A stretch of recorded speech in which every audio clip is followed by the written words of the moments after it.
सवाल यह नहीं है कि वे अध्यक्ष बने, सवाल यह है कि इतनी कम उम्र में इतनी बड़ी जिम्मेदारी उन्हें क्यों मिली। ऐसी कौन सी बात है इनके भीतर, ऐसा कौन सा ग्रह योग है उनकी कुंडली में जिसने उन्हें राज्य स्तर से उठाकर सीधे राष्ट्रीय स्तर तक पहुंचा।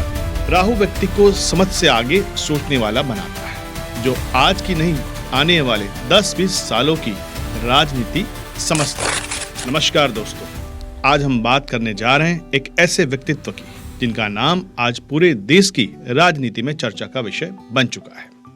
श्री नितिन नवीन, जिनका जन्म 23 मई 1980 रांची, झारखंड में हुआ और जिन्हें हाल ही में दुनिया की सबसे बड़ी राजनीतिक पार्टी भारतीय जनता पार्टी का अध्यक्ष निर्विरोध चुना गया। दोस्तों, सवाल यह नहीं है कि वे अध्यक्ष बने, सवाल यह है कि इतनी कम उम्र में इतनी बड़ी जिम्मेदारी उन्हें क्यों मिली। ऐसी कौन सी बात है इनके भीतर, ऐसा कौन सा ग्रह योग है उनकी कुंडली में जिसने उन्हें राज्य स्तर से उठाकर सीधे राष्ट्रीय स्तर तक पहुंचा दिया। आज हम इसका उत्तर ज्योतिष की दृष्टि से समझेंगे। पहले बात करेंगे सामान्य व्यक्ति से विशेष व्यक्ति तक का इनका सफर कैसे रहा। दोस्तों, राजनीति में बहुत से लोग आते हैं, लेकिन कुछ ही लोग ऐसे होते हैं जिन पर सबकी नजर टिक जाती है। नितिन नवीन का सफर भी कुछ ऐसा ही है। उन्होंने केवल पद नहीं पाया, बल्कि विश्वास, नेतृत्व और दूरदृष्टि के कारण यह स्थान प्राप्त किया। ज्योतिष शास्त्र कहता है कि जब कुंडली में कुछ विशेष ग्रह एक साथ आते हैं तो व्यक्ति साधारण नहीं रहता, और यही बात नितिन नवीन की कुंडली पर भी बिल्कुल सटीक बैठती है। अगर हम उनकी सूर्य कुंडली की बात करें तो हमें एक बहुत ही दुर्लभ और शक्तिशाली योग दिखाई देता है। उनकी कुंडली में चंद्र, शनि, मंगल, गुरु और राहु यानी कि 5 अत्यंत महत्वपूर्ण ग्रहों की युति है। दोस्तों, 5 बड़े ग्रहों का एक साथ आना कोई सामान्य बात नहीं है। यह योग व्यक्ति को भीड़ से अलग खड़ा कर देता है। अब समझते हैं इन ग्रहों का प्रभाव एक एक करके। बात करते हैं चंद्रमा की। जनसंपर्क और भावनात्मक चीजें रहती है चंद्र से जुड़ी हुई। चंद्रमा मन का कारक होता है। यह जनता की नब्ज समझने की शक्ति देता है। नितिन नवीन में लोगों की भावना समझने की अद्भुत क्षमता है। वे केवल भाषण नहीं देते, वे लोगों को सुनते हैं, और यही गुण उन्हें जमीनी नेता बनाता है। शनि जो है वो अनुशासन, संगठन और धैर्य देता है। शनि वह ग्रह है जो व्यक्ति को प्रबंधन, अनुशासन और जिम्मेदारी निभाने की क्षमता देता है। इतनी बड़ी पार्टी का अध्यक्ष बनना केवल लोकप्रियता से नहीं होता, उनके लिए चाहिए शनि जैसा मजबूत अनुशासन। उनकी कुंडली में शनि उन्हें जमीनी स्तर से हर चीज को समझने वाला बनाता है और लंबे समय तक टिकने वाला नेता भी बनाता है। अब बात करते हैं मंगल की। साहस और निर्णय क्षमता बनाता है।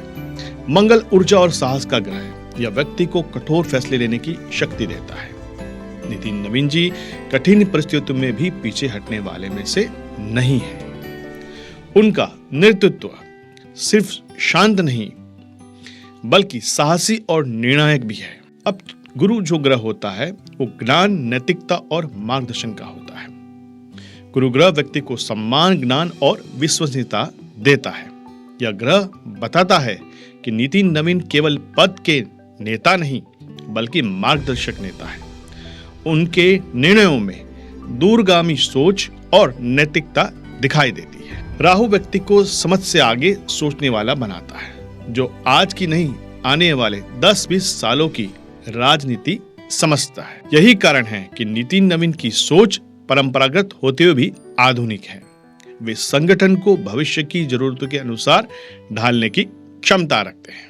5 ग्रहों की युति ये बनाती है उनको सबसे अलग। जब चंद्र, शनि, मंगल, गुरु और राहु एक साथ आते हैं वो व्यक्ति बनता है मजबूत मानसिकता वाला, दूरदर्शी, अनुशासित प्रशासक और लक्ष्य पर केंद्रित और विजनरी लीडर। यही कारण है कि वे सबकी नजर में आए और राज्य स्तर से सीधे राष्ट्रीय नेतृत्व तक पहुंचे। अब देखते आने वाला समय क्या कहता है। अगर आने वाले समय की बात करें तो उनके ग्रह संकेत देते हैं कि वे इस जिम्मेदारी को बेहद कुशलता से निभाएंगे, पार्टी संगठन को और मजबूत करेंगे और बीजेपी को नए स्तर तक ले जाने में महत्वपूर्ण भूमिका निभाएंगे। उनके लिए यह पद सिर्फ एक जिम्मेदारी नहीं बल्कि एक मिशन है। दोस्तों, नितिन नवीन का बीजेपी अध्यक्ष बनना केवल संयोग नहीं है, यह उनके कर्म, संघर्ष और अद्भुत ग्रह योगों का परिणाम है। ज्योतिष कहता है, जब सही समय, सही ग्रह और सही व्यक्ति मिलते हैं तो इतिहास बनता है। और आने वाले समय में नितिन नवीन जी भारतीय राजनीति में एक बहुत बड़ा नाम बनकर उभर सकते हैं। अगर आपको यह विश्लेषण पसंद आया हो तो वीडियो को लाइक करें, शेयर करें और चैनल को सब्सक्राइब करें। श्री गणेशाय नमः।